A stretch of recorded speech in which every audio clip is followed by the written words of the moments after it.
Okay, magandang hapon sa lahat. Ako nga pala si Angeline Ambong, ang magpapatuloy ng aming talakayan. So, nung nakaraan, tinalakay ni Binibining Kabido ang tungkol sa tulang Pilipino. Ngayon naman, ang tatalakayin natin ay ang bahagi ng tula.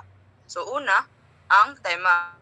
Kapag nakapili ka ng tema, subukin mong tanungin ang sarili kung bakit ito ang napili mo, ano ang maibibigay nito sa iyo, ano ang mabibigay nito sa mambabasa, may matutunan din kaya sila, dapat masagot lahat ang mga to bago mo simulang magsulat. Huwag lalayo sa tema, kailangan panindigan. So dito, ang tema ang mauni siya ang kaning main idea or central message sa tula. So before ta magsugod og sulat, kailangan ka ng klaro nato unsa ang purpose or story nga gusto natong ihatag. So for example, kung ang team niya kay love, so dapat ang imong tula is mag-focus ra jud sa love, sa kalipay, kasakit or experience nimo. So dili ka dapat mulayo sa imong team para dili maglibog ang mga mambabasa. So ang kaning tema mauni ang guide nato sa whole poem. So pangalawa is ang pamagat.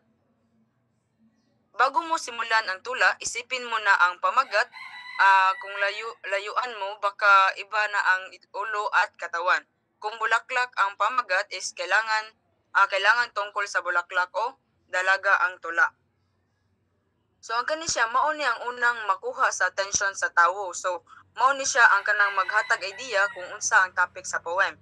Usahay kay mo pili ta og pamagat kay maglisod ta, pero kung klaro ang imong theme is masayon ra nato makapili og kanang title or pamagat. So pwede nimo kuhaon ang title gikan sa imong first line or pwede nimo humanon sa tula, then dito na ka mangita og mas angay nga kanang title para sa imong kuan tula. So example, ang tula kay about sa bulaklak kaning giingon diri. So dapat ang pamagat is related sa flower, beauty or youth. So next.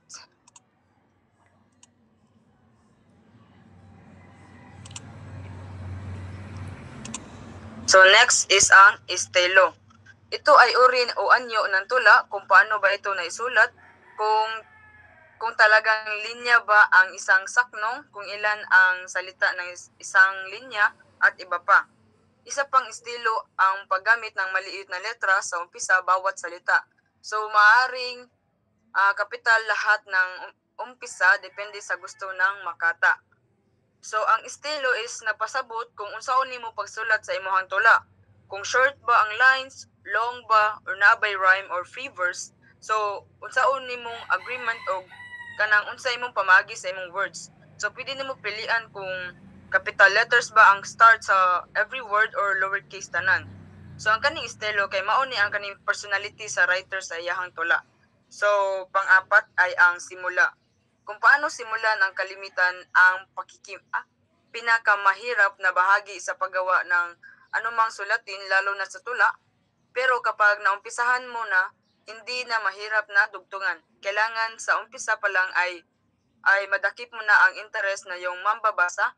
Isipin mo sila, huwag ang iyong sarili sapagkat maaaring maganda na sa iyo pero para sa iba ay kabaliktaran. So dapat ding makita sa umpisa ang ganda ng tula.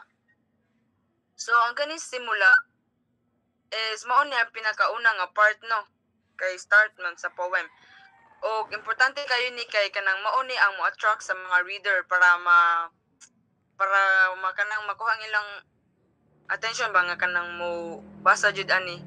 So dapat ang opening lines kay interesting na daan o catchy o kanang makahatag og curiosity sa reader para mapadayon siya sa pagbasa. So lisod ni nga part, but once maka-start na ka is dali ra mo flow ang idea. So ang panglima ay ang simbolo. Okay, so ang simbolo is mahalaga ang simbolo sa isang tula. Kung wala nito ay natutulad sa bukas at aklat kung basahin mo at di na kailangang mag-isip pa. Nakikita ang ganda ng tula sa mga simbolo. Mahalaga ang simbolo sa alinmang sulatin at lalong nagagamit ang simbolo sa tula. Halimbawa, ang bulaklak. Hindi sa bulaklak ng isang halaman, kundi sa isang dalagang napapatungkol. So, marami simbolo at lahat na yata ng bagay na nasa ilalim ng araw ay simbolo o pwedeng gamiting simbolo. Gayunman, huwag gagamit ng simbolong hindi mo maintindihan or hindi mo alam ang ibig sabihin. So, ang simbolo is mao ni ang paggamit og object, animals, places, or image nga naay deeper meaning.